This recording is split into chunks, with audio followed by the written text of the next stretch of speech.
When sinful perversion and wickedness took hold of the world the first time, God sent a flood to wipe the slate clean and start it again. However, our study so far has shown that within just a few generations of the flood waters receding, wickedness was already re-establishing itself in the world, with Babylon at its epicenter. It seems that as long as people are unified and left to their own devices, the result will always be a swift descent into degradation, the natural state of the unreformed human heart. God had already promised not to reset the world with a flood again, and even if he did, it would only be a few generations before he would need to do it again. Now in the end, we know that Nimrod met a violent and untimely death, but there are contrasting stories as to why and how it happened. Some have suggested it was at the hands of Shem's descendants, who had become outraged at what Nimrod was attempting to do in Babylon. Others suggest it was an act of rebellion by a band of his subjects. The most intriguing and most shocking version of events, however, is that he was killed by Semiramis, his wife. Nimrod was by all accounts a brilliant tactician, but it seems he made a fatal flaw in allowing Semiramis to retain control over the religion, because it was the religion that was the true source of power behind his rule.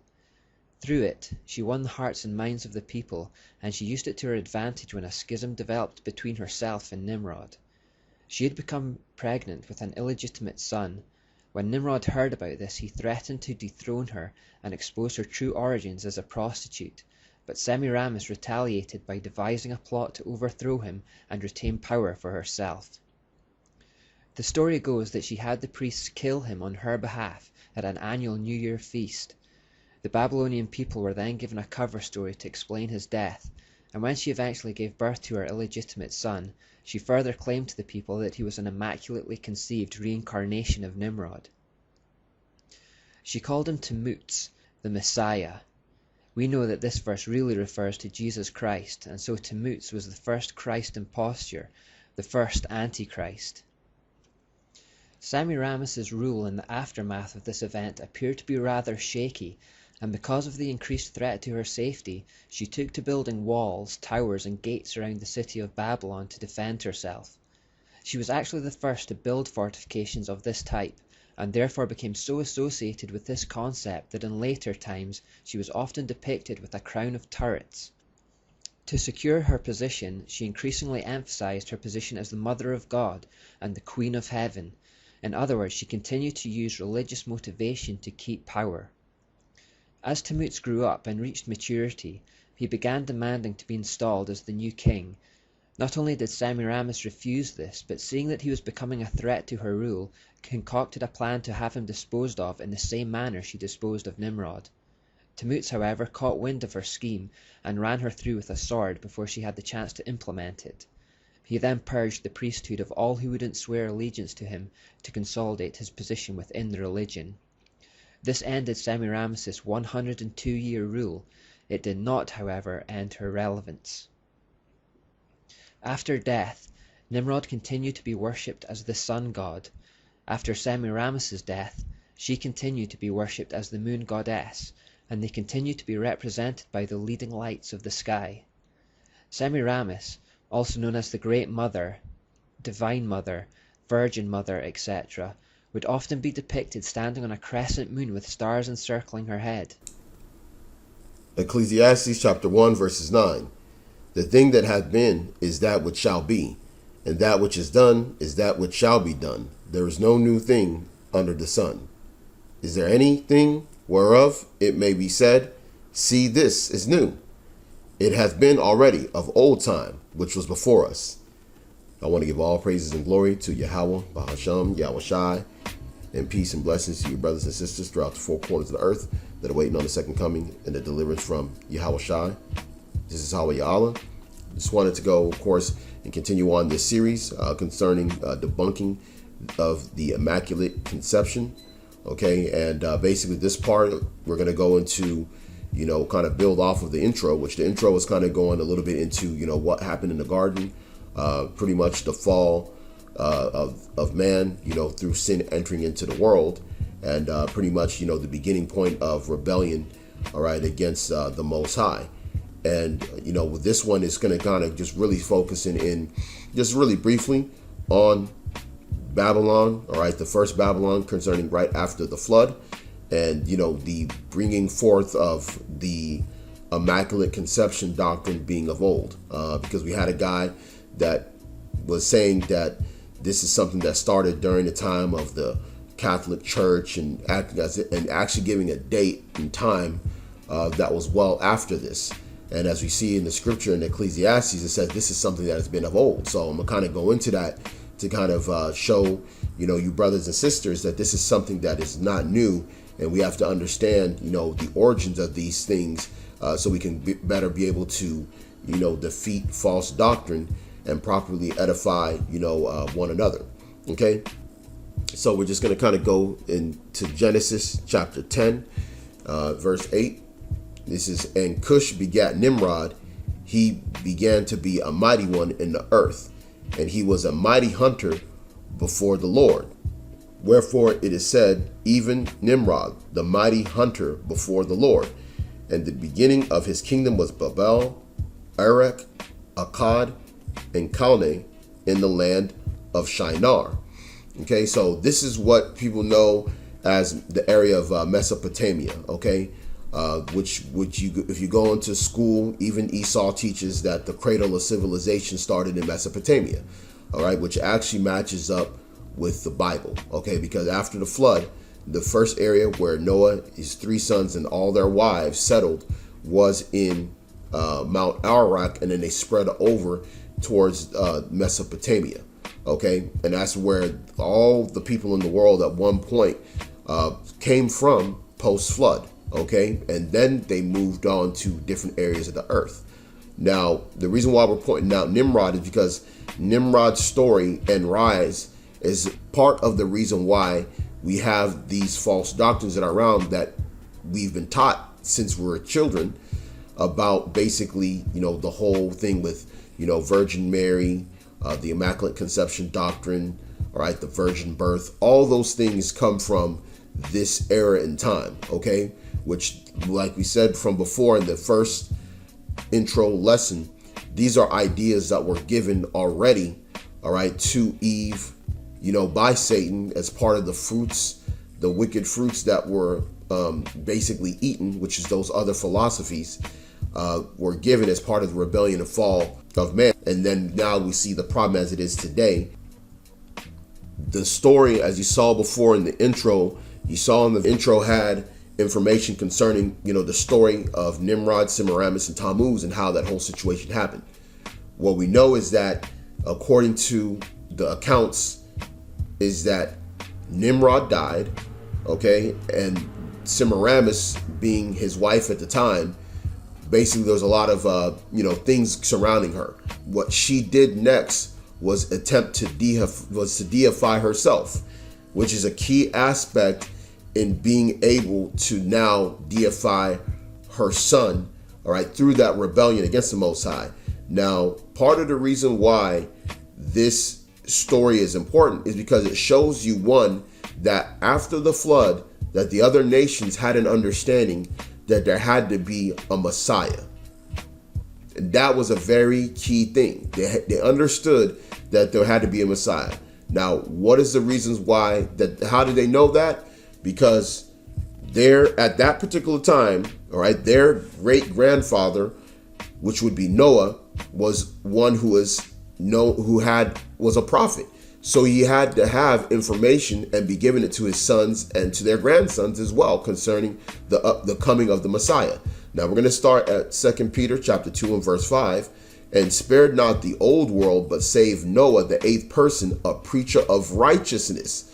In order for you to be a preacher of righteousness, you have to be preaching not only the laws and righteousness of the Most High, all right, of Yahawah, but you also have to be pushing forth a deliverer, a savior, okay, which basically would be Yahawashi. Yahawashi has always been even before the flood, okay? So that means that the other nations as well had to have known a little bit about, all right, a coming Messiah, which was used and manipulated during the time of the first Babylonian Empire under Nimrod and Semiramis, and later the bringing in of Tammuz. Okay, and that's the reason why you have that story continue on, because of the fact that that was something that they had some knowledge on. But there was later on a time of rebellion, which occurred during the time of the building of the Tower of Babel. Okay, now when we go in to what was going on with Jake was continuing on that rebellion along with the other nations which were already in that state. The difference is that us being Israelites, we had the true knowledge and understanding of the true power and of the prophecies concerning our deliverer, which was basically prophesied about even within the first 5 books of Moses. Okay, so we're going to go ahead and start here, Jeremiah chapter 44 and verse 17. But we will certainly do whatsoever thing goeth forth out of our own mouth to burn incense unto the Queen of Heaven, which is what the other nations do, and which is what a lot of our people are doing. Okay, this is the reason why we're in the condition we're in, because our people have refused to basically come back to the true power, and they have continued on this tradition of worshiping the Queen of Heaven, who initially was Semiramis. Okay, now we're speaking post flood. Okay, because this type of rebellion was going on prior to the flood, even though there's not much information on it, but we do know based on the cycle of things that occur throughout the scriptures that there had to be some semblance of the same thing going on as well. Okay, and these are some of these doctrines are not new doctrines. They're recycled because they're so effective on the masses. Okay, and that's what we're gonna, we'll touch upon that, like I said, in a later lesson, how effective this particular false doctrine is. Okay, so they were burning incense unto the Queen of Heaven, which was the same thing that was going on in Babylon, because once Semiramis deified herself, which is a key aspect in the Immaculate Conception doctrine. Okay, the key aspect in the Immaculate Conception doctrine is the deification of Mary. And through that allows them to now go further on and push the virgin birth. Okay, like I was telling the scoffer in the last comment on the last video, it's a package deal. Okay, and so when we go further on, it says, and to pour out drink offerings unto her, as we have done, we and our fathers and our kings, our princes, in the cities of Judah and in the streets of Jerusalem, for then we had plenty of victuals and were well and saw no evil. Now, this is what they were saying. This is some of the elders of the people, all right, pretty much, or the people saying this, all right, that this is something that they should do because they had plenty of good things going on when they did these things, which is a lot. Okay, and that's the reason why Jake, even till now, what they believe is when they become so-called blessed in this current world, they come up on riches, money, opportunities. These particular times of the years that we're entering into, whether it be so-called Christmas or so-called Easter, those are times when they really try and do their different offerings and sacrifices unto these idols, all right, that they have no idea that is a false doctrine because of the fact that they've been blinded. They don't have the access to the truth because they've yet to believe upon, Yahawashi. Now going into Jeremiah chapter 44, verse 18. But since we left off to burn incense to the Queen of Heaven and pour out drink offerings unto her, we have wanted all things and have been consumed by the sword and by famine. Okay? So, it's something that happens. This is part of the whole confusion of the thing, because they'll believe that they'll get certain things from this idol that they're worshiping, which this will be the Queen of Heaven, which will be Semiramis, all right, which will later on become, the Virgin Mary. All right. And this is how Satan works, because Satan will desires you to rebel. And in that rebellion, Satan will give little trinkets. Okay, he'll give little trinkets to make you believe that by you turning and doing and worshiping this idol, that now all of a sudden doors have opened. All right, the cup runneth over. Right, all of these different things that these false pastors will use on the people, and then people say, "Oh, my life has changed. I got this great job. I got married. I got kids." And then things change. Okay, and then sometimes people say, well, look, I must be doing something different. Maybe I'm not going to church as much. Maybe I'm not praying to Jesus or Cesare as much. Maybe I'm not saying enough Hail Marys. And this is what happens in Jake's mind. So we're going to go into verse 19. And when we burned incense to the queen of heaven and poured out drink offerings unto her, did we make her cakes to worship her and pour out drink offerings unto her without our men? Then Jeremiah said unto all the people, to the men and to the women and to all the people which had given him that answer, saying, the incense that ye burned in the cities of Judah and in the streets of Jerusalem, ye and your fathers, your kings and your princes, and the people of the land, did not Yahawah remember them? And came it not into his mind, so that the Yahawah could no longer bear, because of the evil of your doings and because of the abominations which ye have committed. Therefore is your land a desolation and an astonishment and a curse without an inhabitant, as at this day, because ye have burned incense, and because ye have sinned against Yahawah, and have not obeyed the voice of Yahawah, nor walked in his law, nor in his statutes, nor in his testimonies. Therefore this evil is happened unto you, as at this day. So that's the reason why the calamities have happened to our people, and then that's the reason why at this time of the year, when you try and tell our people, because as you know, in the coming days, you're gonna have Christmas Eve and Christmas. Our people are going to be completely confounded by the fact that here it is, we're catching all this hell, but in their mind, they're thinking that they need to probably go to church more. This is Jeremiah chapter 44 and verse 24. Moreover, Jeremiah said unto all the people and to all the women, hear ye the word of Yahawah, all Judah that are in the land of Egypt. Thus said the Lord of hosts, the God of Israel, saying, ye and your wives have both spoken with your mouths and fulfilled with your hand, saying, we will surely perform our vows that we have vowed, to burn incense to the queen of heaven and to pour out drink offerings unto her. Ye will surely accomplish your vows and surely perform your vows.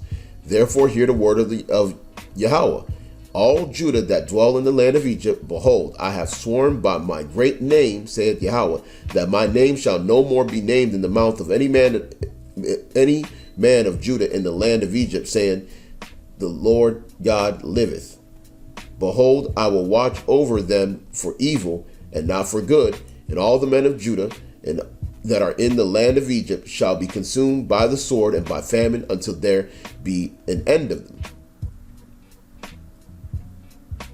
Okay, and that's basically what has happened. And now we're in actually the new Egypt, okay, because this place is also spiritually known as Egypt, and the Most High is going to rid anybody who's still left on the soils, right, over here in America, okay, and those that he's going to deliver, they're going to basically escape these perils because they've not continued on and doing these vows.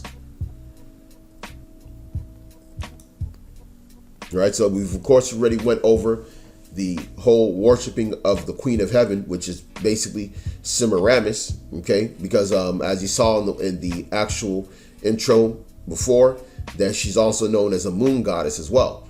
All right, so she's in the heavens, she's worshipped and symbolized as the moon. Okay, now when you go further on, it says here, this is Ezekiel 8 and 14, it says, then he brought me to the door of the gates of the Lord's house, which was towards the north, and behold, there sat woman weeping for Tammuz.